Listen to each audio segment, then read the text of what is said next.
မ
အိမ်ကိုပဲလွမ်းလို့လားအရင်သူများစိတ်မအောင်မေ့ရင်ရပြနေဆိုရင်ဖြင့်ကိုမတားရပါတဲ့ဒါပေမဲ့မင်းမသွားခင်တောင်ပေါ်သားရဲ့အချစ်ဆုံးလက်ဆောင်မပန်းတော့ယူမယ်ဆိုရင်ကိုကူပေးခြင်းနဲ့တောင်ပေါ်မြေမှာတော်ဝင်မတော်ပါမရှိပေမဲ့ယူစင်စင်နာယောဂစိတ်ရင်ရှိကြတယ်ချယ်ရီတွေရဲ့အဝတ်မပြတ်ပါဘူးခွဲ့ချင်ရဲ့နော်လိမ့်မှာပါတယ်ဗမာမလေးစိတ်မညိုနဲ့ရွှေညာမြေကဗရဝါကိုတရိရတဲ့အခါချယ်ရီကိုသာပန်းကပြင်းနာခွဲ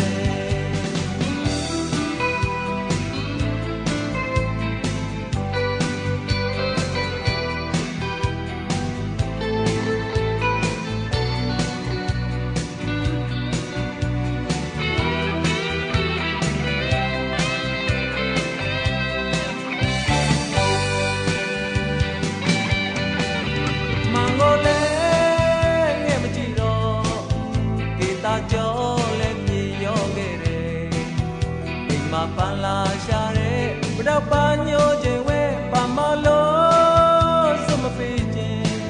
မပန်းရင်လဲပဲကိုခွင့်လွတ်မယ်ပြမကျင်နာရာတွေတီးပြီးသားပါခွဲတောင်ပေါ်မြေမှာတော်ဝင်မတော်ပါမရှိစေမဲ့ယူစင်စင်နာယောဂစိတ်ရင်ရှိကြတယ်ချယ်ရီတွေရဲ့အဝတ်မပြတ်ပါဘူးခွဲ့ရှင်ရဲ့နော်နေမှာပါတယ်ဗမာမလေးစိတ်မညိုနဲ့ရွှေညာမြေကမရဝါကိုတရိရတဲ့အခါချယ်ရီကိုသာပန်းကကျင်းနာခွဲတောင်ပေါ်မြေမှာတော်ဝင်မတော်ပါမရှိပေမဲ့ယူစင်စင်နာယောဂစိတ်ရင်ရှိကြတယ်ချယ်ရီလေးရဲ့အဝတ်မပြတ်ပါဘူးခွဲ့ချင်ရဲ့နော်လိမ့်မှာပါတယ်ဗမာမလေးစိတ်မညိုနဲ့ရွှေညာမြေကမရဝါကိုတရိရတဲ့အခါချယ်ရီကိုသာပန်းကကျင်းနာခွဲတောင်ပေါ်မြေမှာတော်ဝင်မတော်ပါမရှိစေမဲ့ယူစင်စင်လာယောဂစိတ်ရင်ရှိကြတယ်ချယ်ရီလေးရဲ့အဝတ်မပြတ်ပါဘူးခွဲ့ချင်ရဲ့နော်လိမ့်မှာပါတယ်ဗမာမလေးစိတ်မညိုနဲ့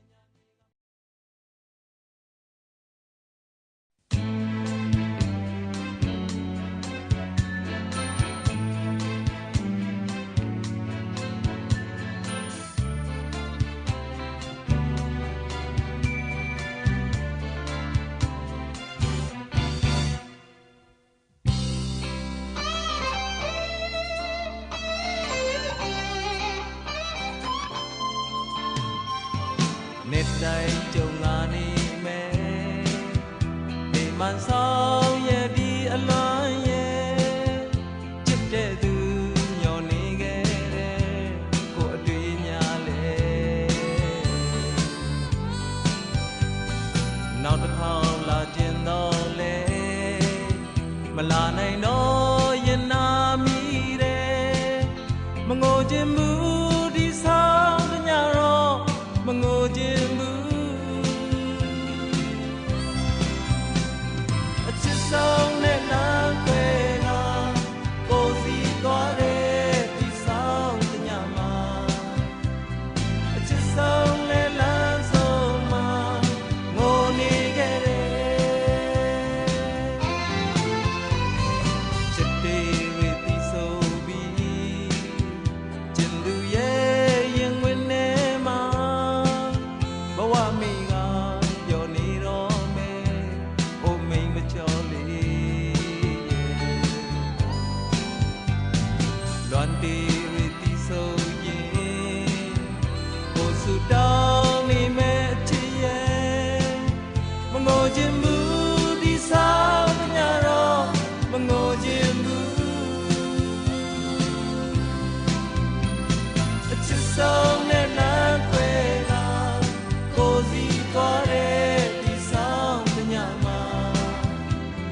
ချစ်ဆုံးလဲလမ်းဆုံးမှာ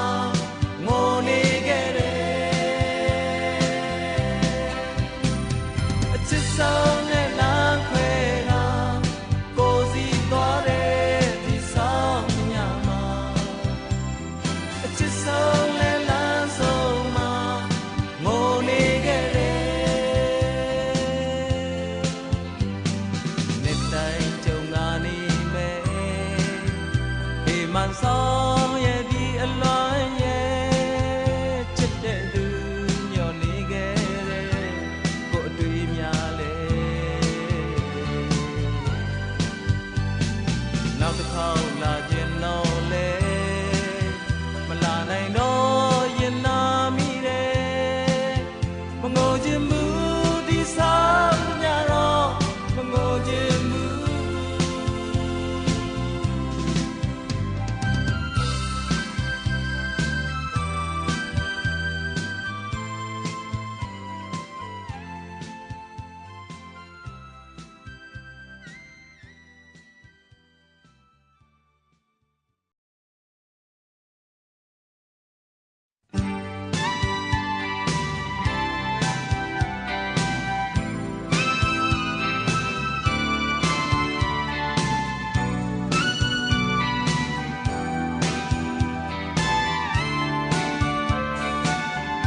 ကိုနဲ့မင်းချစ်ကလေးလမ်းတစ်လျှောက်မှာအလုံးမကြတာဘာများမင်းတွေ့ဘူးကလေးခြေရာတွေကောက်ပြီးပြန်စီကြည့်အောင်ပြန်ရည်ကြည့်အောင်လူတကာတဲ့ရှိတာငါမကြတော့သူများနောက်ပဲတော့ငါရောက်ဘူးလေအသေးချာပြန်တွေ့မှကျင်နာမှုတွေတွေ့တာမှုတွေပိုထင်ရှားနေ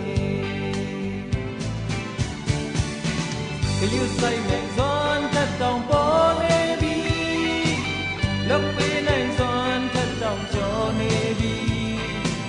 ကိုမင်းကိုဘလောက်ချစ်တာလောကရဲမပြောပြပဲမင်းအသိတင်ဆုံးမယုံကြည်သူမောဘလို့ပဲထင်ဒီအကြောင်းနဲ့ပတ်သက်အခုရောနောင်ရောဘယ်တော့မှမပြေရှင်းရင်ရေစမ်းမချောခဲ့သည်မြရေစုံမမောဖို့သာမင်း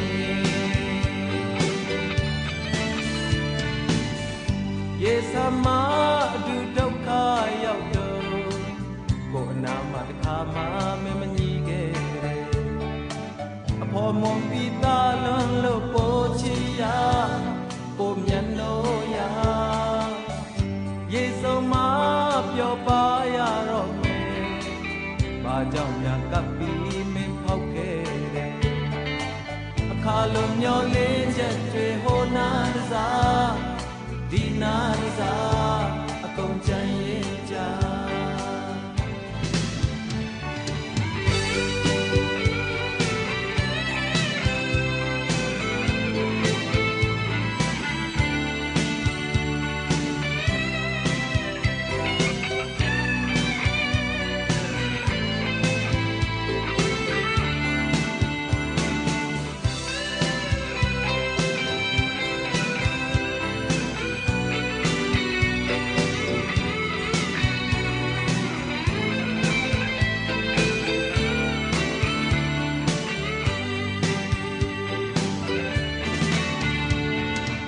ကယူဆိုင်နိုင်ဇွန်ထက်တောင်ပေါ်နေပြီ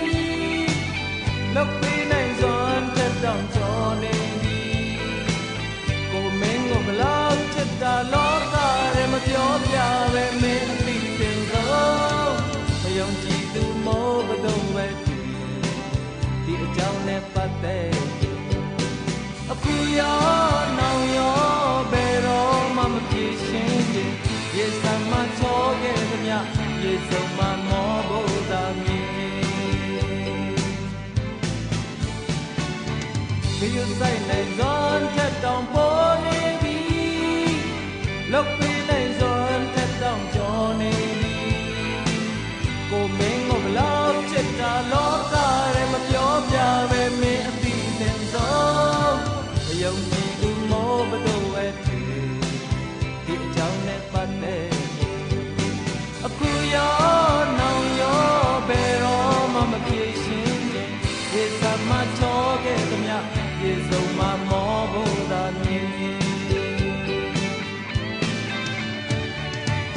ယူဆိုင်နိုင်စွမ်းထက်တောင်ပေါ်နေပြီလောက်ပေးနိုင်စွမ်းထက်တောင်ကျော်နေပြီကိုမင်းကိုဘလောက်ချစ်တာလောကရဲ့မပြောပြပဲမင်း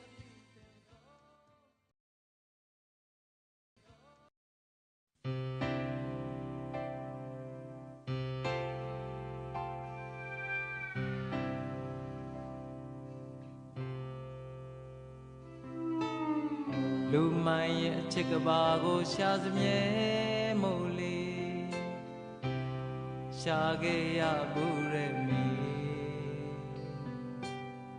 ရင်နာစရာအကြောင်းတွေကိုဖန်တီးခဲ့သူအချစ်ရဲ့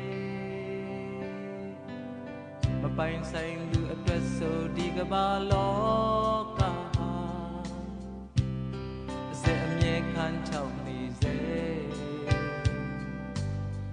ဖြစ်ဟောင်းရဲ့အကျဉ်းအကြံတွေကိုမစင်စားနဲ့လေအချစ်ရဲ့မယုံနိုင်အောင်မဲ့သူချက်စီခဲ့တယ်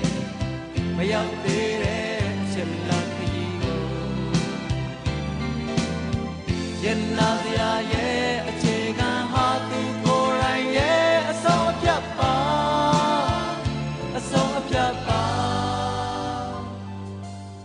တကယ်ဆိုရင်မင်းဟာလိုလေသေးမရှိတဲ့စန္ဒရဲ့တကူရှင်လားဒါဆိုရင်မင်းဟာကိုယ်နဲ့မထိုင်မှန်းသိတဲ့အချစ်ရဲ့မယုံနိုင်အောင်မဲ့သူချက်စီခဲ့တယ်မရောက်သေးတဲ့အချက်လားရင်နာစရာရဲ့အခြေခံဟာသူကိုယ်တိုင်ရဲ့အဆုံးအဖြတ်ပါအဆုံးအဖြတ်ပါ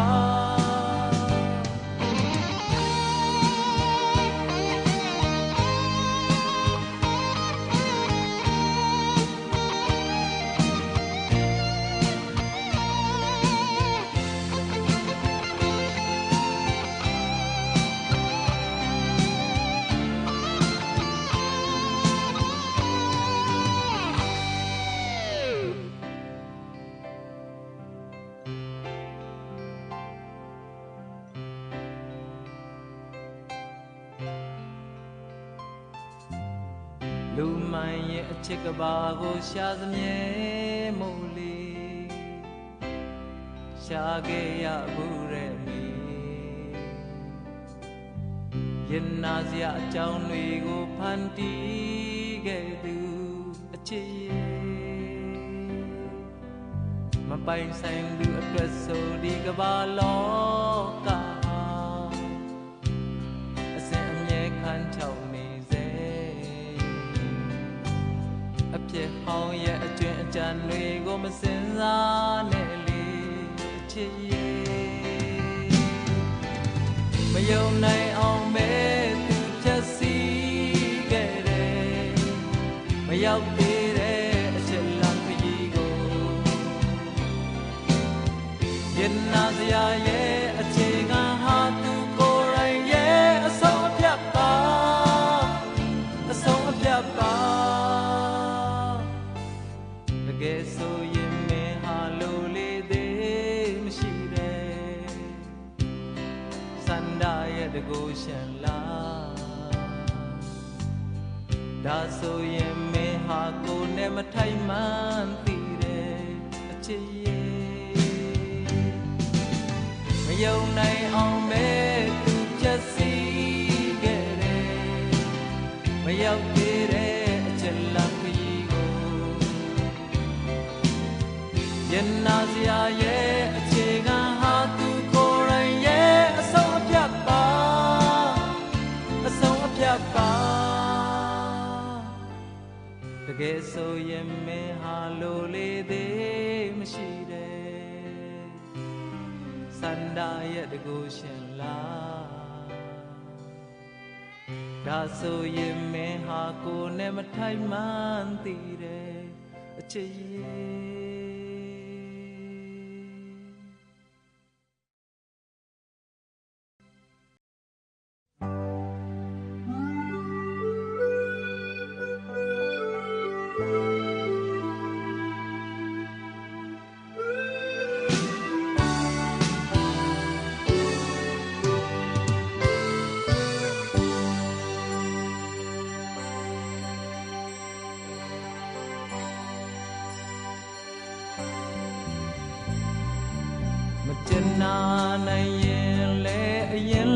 မစိမ့်နဲ့လို့ပြောပြရစီလားမိငယ်မမပူတဲ့အိမ်မက်အခါတရားမကမက်စင်မရေရာနိုင်သေးတဲ့ဘဝမှာမလွန်ဆန်နိုင်ရင်တော့သင်္ခါရတရားပေါ်ပြုံးပြပါလားမိငယ်မနောင်သေးတဲ့တေးကြောင့်ငိုမနေနဲ့မိငယ်မပြန်ခင်မှသွားခဲ့ကြရစေအဖြစ်ဟောင်းရဲ့လမ်းဘေးတနေရာကိုသွားကြရင်ပြုံးမှမရခဲ့တဲ့မောင်တို့လူသားတယောက်ဟာချစ်ခဲ့တဲ့မင်းတယောက်ကရာရှင်မြူဖို့ရာစစ်တောင်းခဲ့ဘူးတဲ့ဒီအမောင်ငိုတန်တွေကြမှာအနေခံလူတွေကိုကျင်ဖို့မလုပ်ရဲလို့ထွက်ပြေးတာလားမိငယ်မင်းမစင်စားခဲ့တဲ့အရာတွေရဲ့အရေးဟာထောင်စင်မောင်မဲခဲ့တယ်နမောမလင်းသေးတဲ့ဒီကဘာဒီလောကကို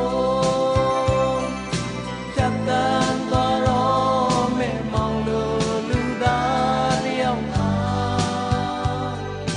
ချစ်ခဲ့တဲ့မင်းတယောက်သားရာရှင်မြူဖို့ရာစွတ်တောင်းခဲ့ဘူးတဲ့ဒီအမောင်ငိုတန်တွေကြမှာ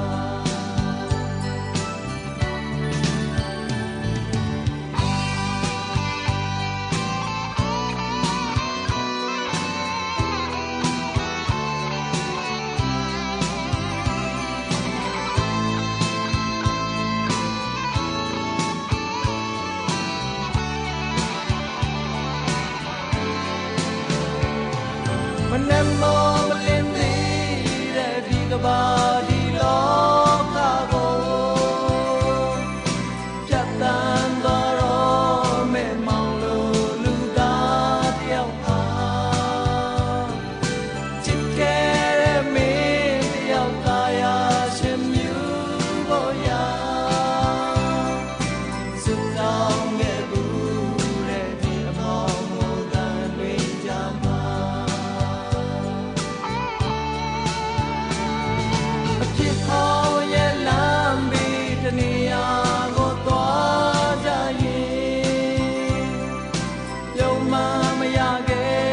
တဲ့မောင်တို့လူသားတယောက်ဟာချစ်ခဲ့တဲ့မင်းတယောက်ပါရာရှင်မြူဖို့ရာစစ်တောင်းခဲ့ဘူးတဲ့ဒီအမောင်ငိုတန်တွေကြမှာအဖြစ်ဟောင်းရဲ့လမ်းဘေးတနေရာကိုသွားကြ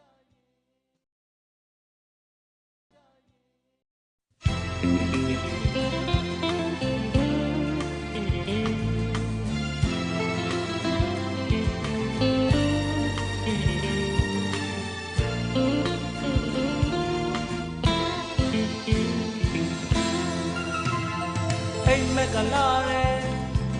ဘဝကရွဆိုးတယ်ယုံကြည်နေသူကိုနှစ်သိမ့်ပါရစေမိုးမလင်းသေးဘူးအိမ်အိုးအိမ်မက်တွေတဲကဘဝမြတ်ဖန်ဆင်းဖို့ကျင်နာသူကိုတယောက်ကြိုးစားစေမှာအိမ်လက်စားနဲ့အိမ်အိုးဒုက္ခဆိုတာအကြွေးထားလို့ရရင်ဒီဘဝမင်းနဲ့အတူပြောပြီးနောက်ဘဝကြမှာဒုက္ခတွေပြောက်တဲ့စုခံနိုင်ရှင်နဲ့ကိုဒီလိုလူစားပါမင်းတန်ရတွေကိုဘေးဖယ်ထားပါအောင်ဒီနေ့နေကြရင်ကိုဘာမှမရှင်းပြရပါပဲနားလေလို့လာမယ်အ ချစ်ဟာချစ်ရဲ့တသေးပဲအနမ်းနဲ့ကိုအနိုးမှာအိမ်မက်နဲ့တို့ဘဝတူညီနေတာကိုမင်းတွေ့ရမယ်ခုတော့အိတ်အောင်အချစ်ဆုံး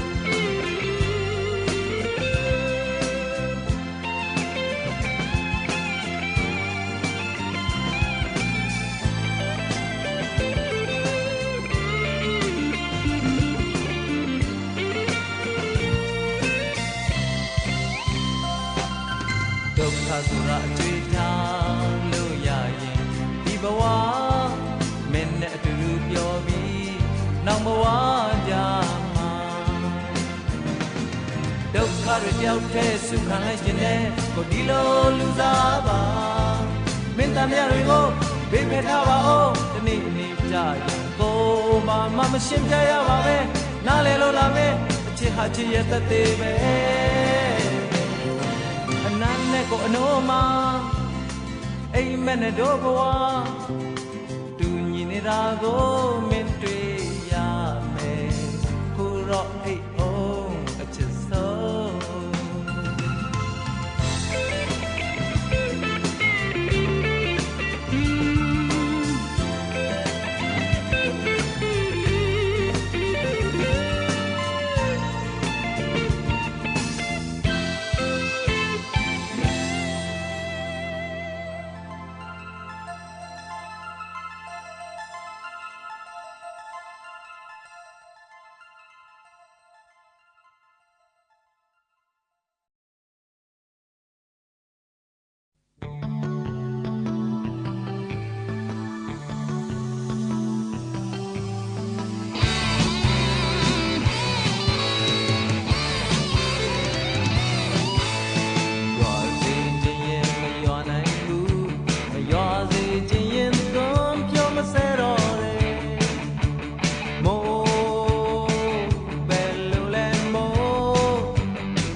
ချိန်မှာရုပ်တရက်ကြရောက်တယ်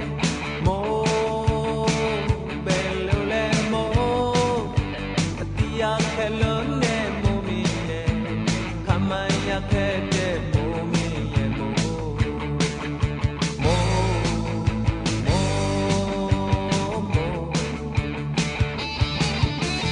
လိုက်လို့မမီတဲ့မင်းရဲ့စိတ်တွေမနေကတမျိုးဒီလေးထပ်တဲ့ပုံချလို့နေ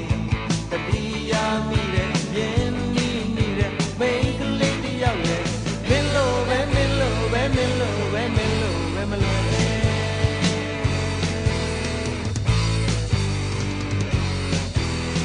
တော့ကနေစဉ်ပေါ်မလာဘူးမခေါ်ခြင်းပြန်တော့အနီးအနားရောက်လို့လားမိုး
ခဲ့တဲ့မိုးမင်းတူတူပဲ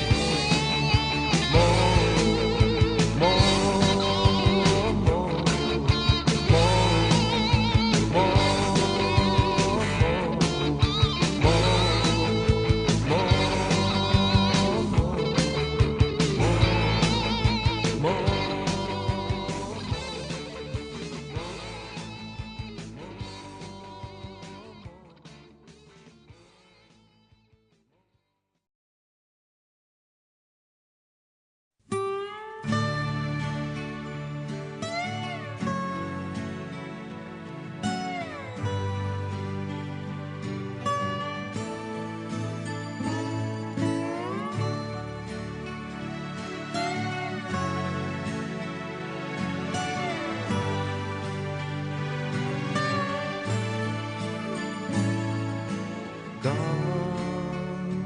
မောပါဘူးငုံစေပါမင်းအလို့ကြာရင်ဒီကဘာကြီးနဲ့မကင်သမျှရဲ့ရှောင်းလို့ထွက်မပြေးရတဲ့မင်းစီမှာပဲငါအမြဲရှိမယ်ကောင်းငုံငါရဲ့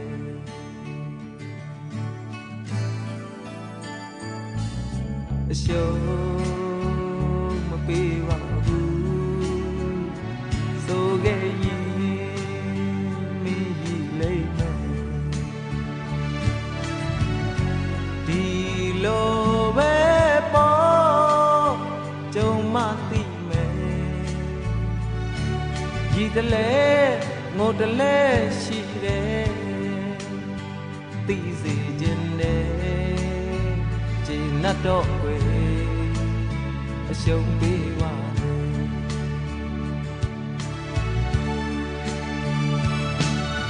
ငိုတာဟိုတစ်ဖက်မှာ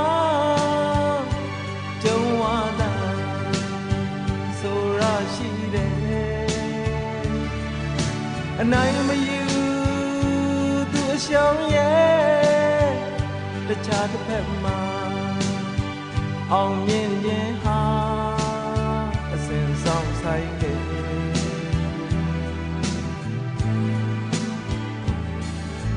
တွေ့မိလေသလားနေမင်းဟာအထွက်အဝင်ရှိတယ်နေကွယ်ခဲ့လာမင်းအလင်းရောင်ပေါ်လို့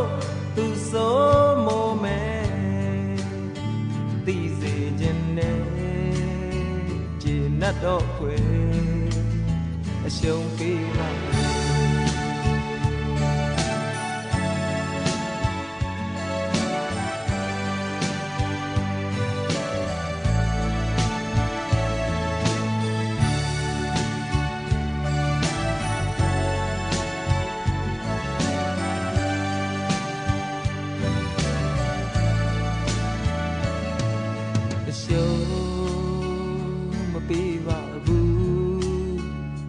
ဆိုခဲ့ရင်မင်းရည်လိမ့်မယ်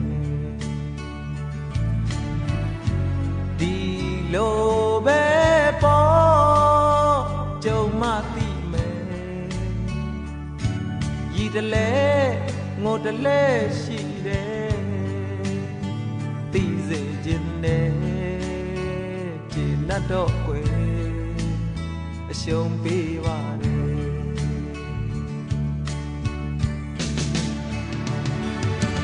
ငိုတာဟိုတစ်ဖက်မှာ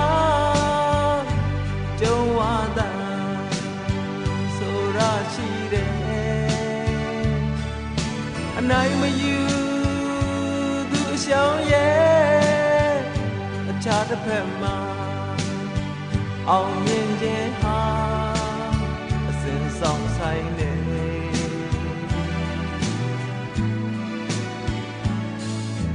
တွေ့မိလေသလားနေမင်းဟာအထွက်အဝင်ရှိတယ်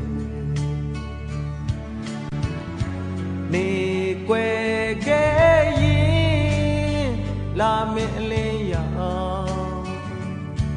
ပေါ်လို့သူစိုးမိုးမယ်သိစေခြင်းနဲ့ခြေနှက်တော့ွယ်အရှုံးပေးပါရ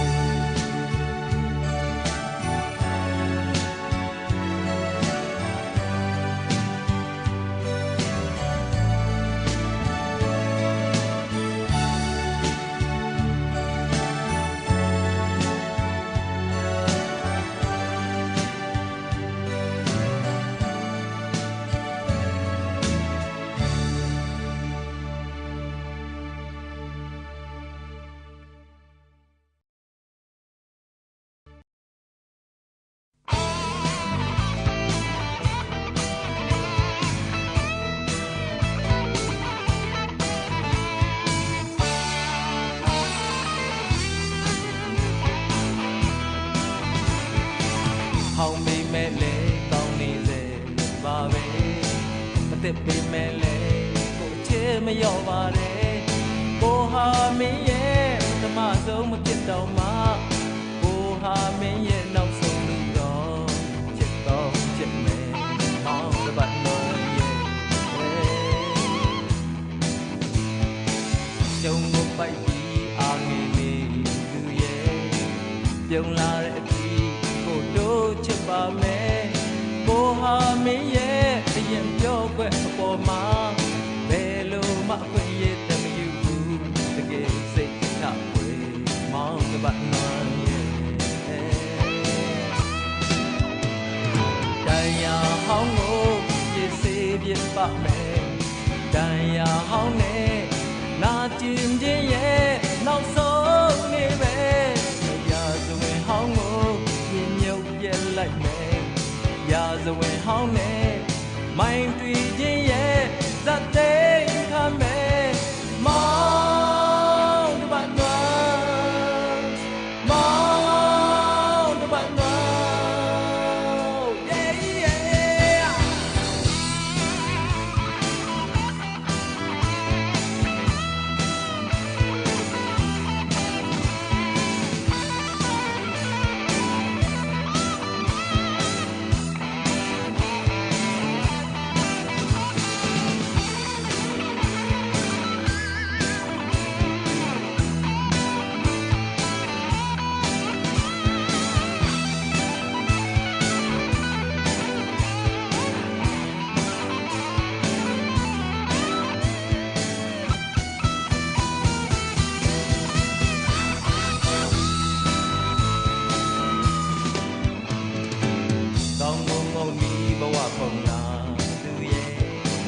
နင်နာကို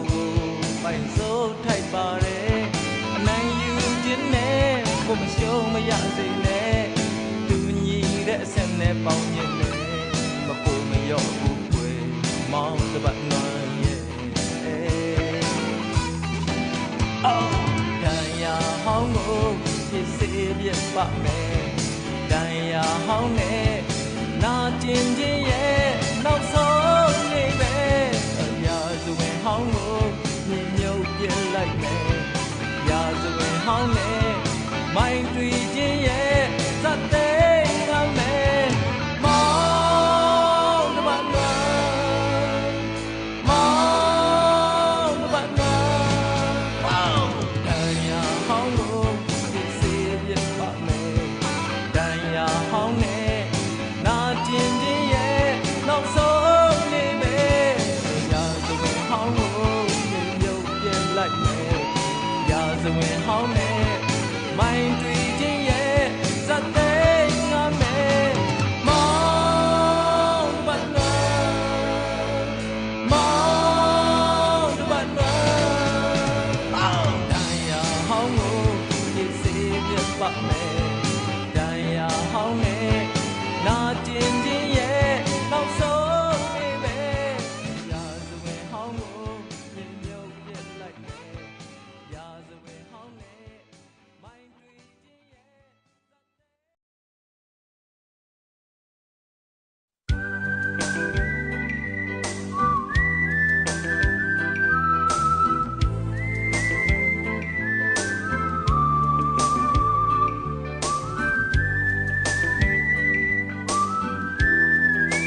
ပြီးကိုတခုရဲကိုမာနာလေဒီအရေးအောက်မှာသာစင်ပြောမယ်စိတ်ဆန္ဒရှိလေကွယ်ကန်ဆိုတော့အချစ်အိမ်မက်ပြက်ပြဲ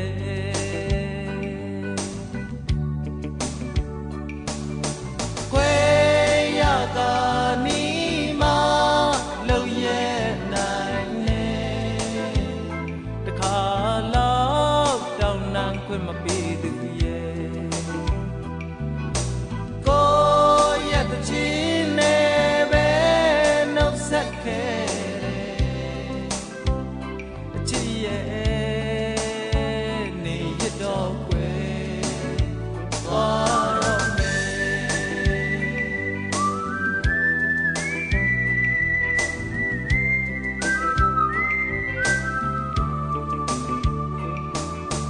ပန်းလေးတွေဝေနေချိန်မှာအဖို့တမ်းမှမသိခဲ့တယ်ငကိုရပိုင်ခွင့်မဲ့လို့ထင်မိတယ်ချစ်စကားလေးတွေဝေနေချိန်မှာတုံ့ပြန်မှုသတိမရတယ်ခုများမှဖြစ်ရဲ့နောင်မော့ကွယ်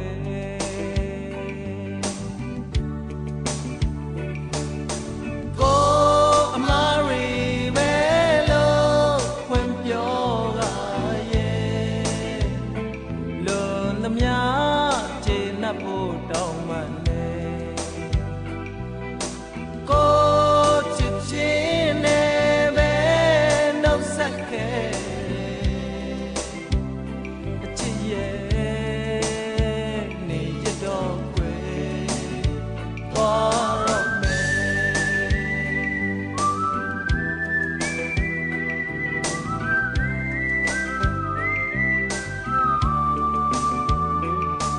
သက်လုံးမလေးတစ်ခါကြုံရင်ရင်ပွင့်ချိန်နဲ့ကြိုက်မှာကွယ်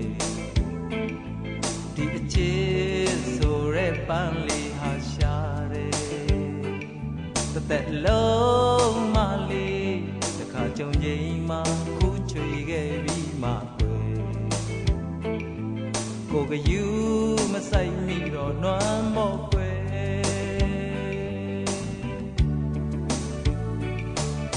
နှလုံးသားမှာထားခွင့်မရှိတော့ရင်လေ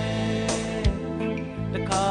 ချစ်ခဲ့ဘူးလို့ဝန်တာတယ်မမေ့နိုင်ခြင်းနဲ့ပဲနှုတ်ဆက်ခဲ့အချစ်ရဲ့နေရတော့ကွယ်သွားတော့မယ်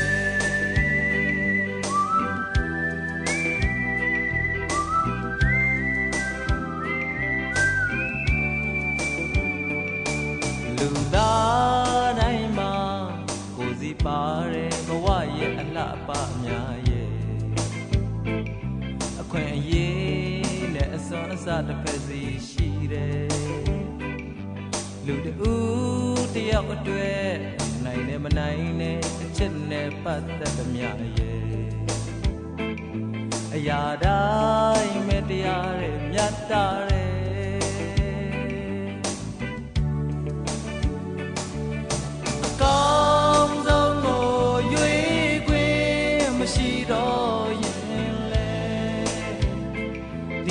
ဘဝ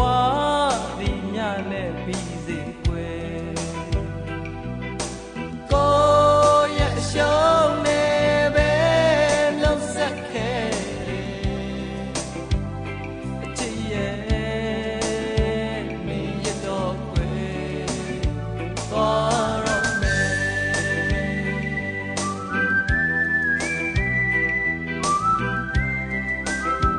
နေရတော့ကွယ်သွားတော့မယ်အချစ်ရဲ့နေရတော့ကွယ်သွားတော့မယ်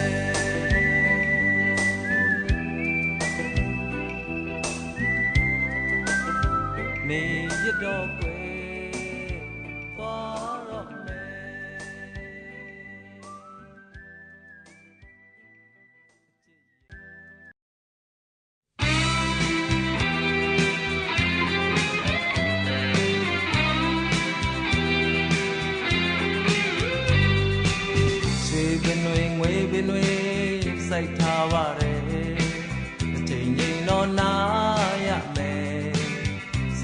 သူမြင်သာမငယ်စောင်းလိုက်ပါကွယ်ခဏလေးစောင်းလိုက်ပါအိုး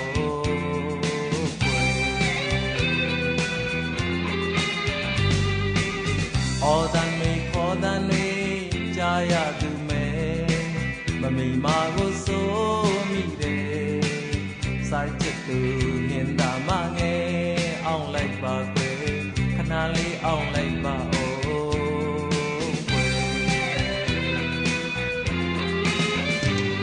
တောင်ညောင်ရှာလိုက်မယ်ဘဝမုံနိုင်နဲ့တကောင်နဲ့တောင်ညောင်ရှာရော့မယ်ဘဝမုံနိုင်နဲ့အမော်မဲဘယ်လိုနေရှာမလဲမသိဘူးရွှေအိမ်တွေငွေအိမ်တွေစောက်ထားပါရဲ့မကြခင်တော့ပြီးလိမ့်မယ်စိုက်ချက်သူဟင်သာမငယ်မလျှော့လိုက်ပါနဲ့ဘယ်တော့မှမလျှော့ပါနဲ့